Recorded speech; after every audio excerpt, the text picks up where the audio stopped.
Woohoo! It's a Thursday that's really a Friday. Yeah. Okay. The screen is dark. Okay. So the projector's still on that? Did I turn the projector off? It's flashing red. She's right, it's flashing red. Um, oh, yeah, I did turn it off myself. Okay. Alright, it'll come on again.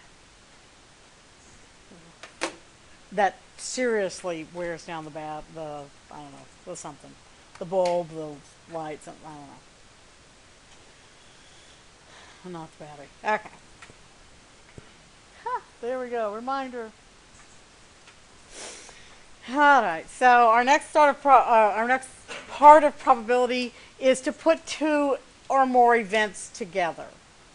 So we figured out, how to find the probability of a single event yesterday, kind of basic. But now we need to go for. Oops. Come on. Why are you doing this? Come on, stop that. Go to one page. There we go. Okay, so I'm going to give you some vocabulary here. Compound events. Two events that occur at the same time. Like, I brought my deck of cards today. Oh, it seems light. It doesn't seem like it's full deck. All right, so two events that could occur at the same time.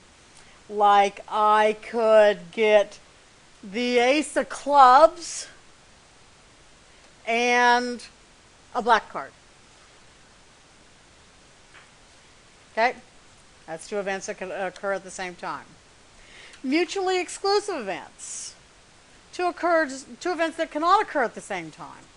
How about the ace of clubs or a red card? Okay? We have two words that describe the same thing.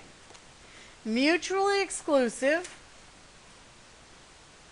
and disjoint both mean two events that cannot occur at the same time.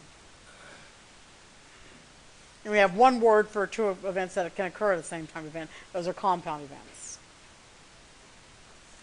I say that the probability of A or B, the probability that event A or event B occurs is the probability that either event A occurs or event B occurs, or they both occur if they were not mutually exclusive.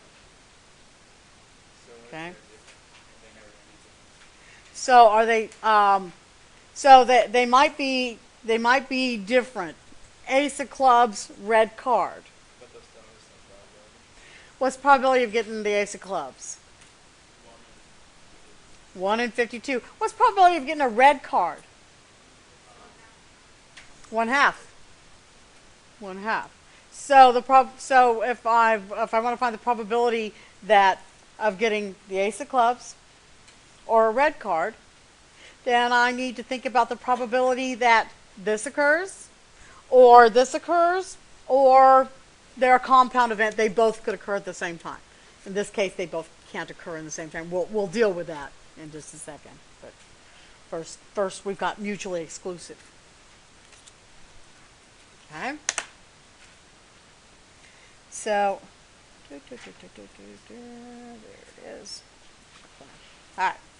So if two events are mutually exclusive, red, ace of clubs, then the probability that the red card occurs or the ace of club occurs is just the sum of their two individual probabilities.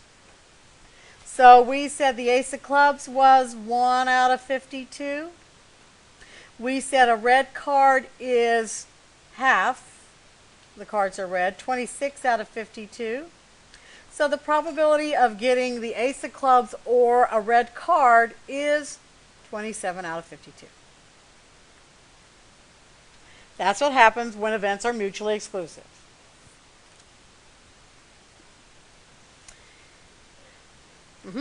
Waiting. I got to make sure I got all the blanks up on School Loop, but I remember to do that today or tomorrow. So you can print these out ahead of time if you want. All right, next. Let's get a number from 0 through 9. Inclusive means to include the 0 and the 9. What's the probability we get a 3 or a 4? Well, there's 1, 2, 3, 4, 5, 6, 7, 8, 9. What's the probability we get a 3? How many 3s are on that list? That's the wanted outcomes. There's one wanted outcome out of total possible outcomes. 10. Good. Probability of getting a 4? 1 out of 10. So probability of on a single deal of the card of those those 10 numbers, probability of getting a 3 or a 4 is 1/10 plus 1/10. Better known as 2/10 or 0.2 or 1/5, however you want to write it. Okay. Same set of 10 numbers. What's the probability we get a prime? What numbers are prime? 1 is not prime. Thank you, Sonny. 2 is the smallest prime number. Okay? So the probability of getting a prime number is the probability of getting a 2 or a 3 or a 5 or a 7. So that's 1/10 plus 1/10 plus 1/10 plus 1/10. Better known as 4/10. Or 0.4 or 2/5, however you want to write that. Okay? Next. If the events are not mutually exclusive, then I have to kind of change up my little addition rule here. So it's an addition rule for any two events because it covers both mutually exclusive and events that can happen at the same time, compound events. So if the events can actually occur at the same time, then I actually have to subtract off the probability that they both occur at the same time. I don't just add. I have to take away a little bit. Okay. So this rule is a general rule because if the events were mutually exclusive, then the probability that they both occur at the same time is 0, so I'd just be subtracting 0. But sometimes it's nicer to see these as two separate rules.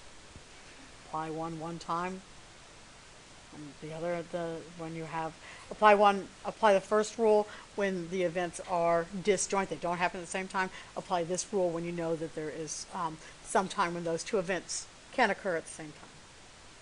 Okay, like my ace of clubs and a black card. Okay, so let's see how we work this rule. Oh, we're going to get numbers 0 to 9 again.